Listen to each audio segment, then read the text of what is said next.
When you picture the Troll Empire, you're probably imagining, what? Massive naval fleets, the world's tallest granite temples. Absolutely. But honestly, before any of that glory, they were virtually erased from the map. So welcome to The Explainer.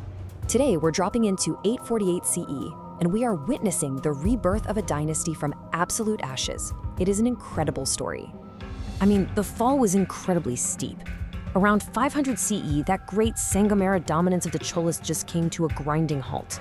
Actually, for over 3 centuries.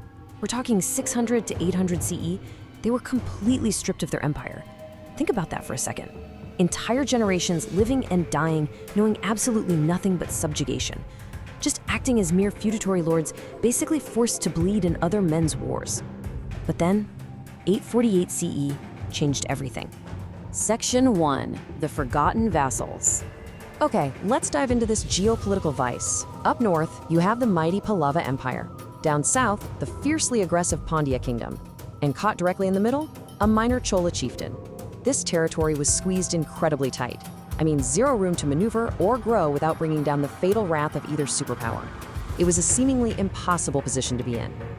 And the man leading the Cholas during this impossible time, his name was Vijayalaya. Now, he wasn't some fresh-faced, energetic young prince. Look at the reality of his condition. He was old, deeply scarred, and walked with a severe limp from decades spent fighting on the battlefield for his overlords. Given his physical condition and the sheer might of the empires surrounding him, everyone, and I mean everyone, expected him to just quietly bow to his masters and fade into history. Section 2, a strategic window opens. But history so often turns on totally unexpected moments, right? Like a massive war suddenly breaking out between your 2 biggest rivals. The ultimate prize in this conflict was Thanjavur, the strategic, heavily fortified heart of South India that controlled the incredibly fertile Kaveri Delta. At the time, it was ruled by Pandya allies, the Muttarayars. But when that war broke out, the Pandya king summoned his garrison to the front lines, inadvertently leaving Thanjavor's massive stone walls virtually unguarded. It is a classic lesson in strategy. The absolute best time to strike is exactly when your competitors are totally distracted. Now, obviously, this sparked a fiercely tense family debate. You had Vijayalaya's young son, Aditya, who just saw purely existential risk. If they attacked Thanjavur and failed, total annihilation. Both super empires would wipe their clan from the face of the earth. But the battle-hardened Vijayalaya, he knew this was a gamble they literally had to take. It was their one fleeting shot at reclaiming their ancestral glory. And this brilliantly illustrates Vijayalaya's mindset perfectly.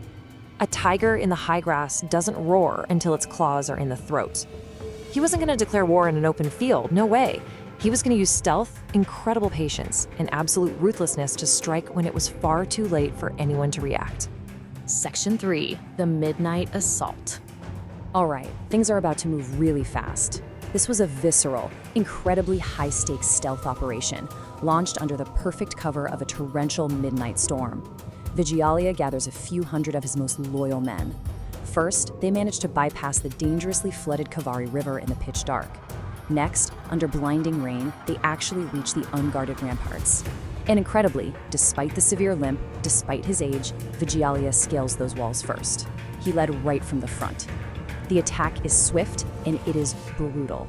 Before any alarms can even sound, the Cholas completely breach the inner palace and defeat the governor.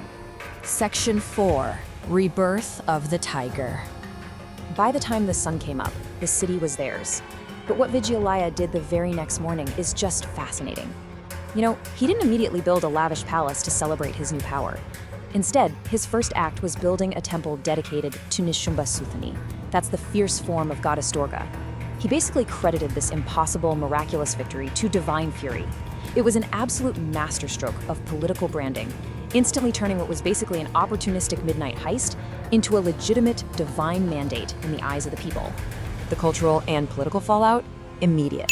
The vassal flags of their oppressors were violently torn down, and in their place, they finally raised the long-dormant crimson and gold banner of the leaping Chola tiger. Seeing that flag flying high over Thanjavur, their new imperial capital, marked the literal rebirth of an empire that would fundamentally dominate South Indian culture and military power for centuries to come. But of course, that brings us to the ultimate question. how do you hold a newly captured city against two furious super empires? Taking Thanjavur was a brilliant gamble, sure, but holding it, that is an entirely different beast. As news starts to spread, the northern borders are about to explode, setting the stage for the bloody Battle of Takkalam. It just goes to show that in strategy, securing the prize is really often just the beginning of the real fight. So what happens next? Well, we're going to dive into that massive conflict in our next explainer. Until then, thank you so much for learning with us today.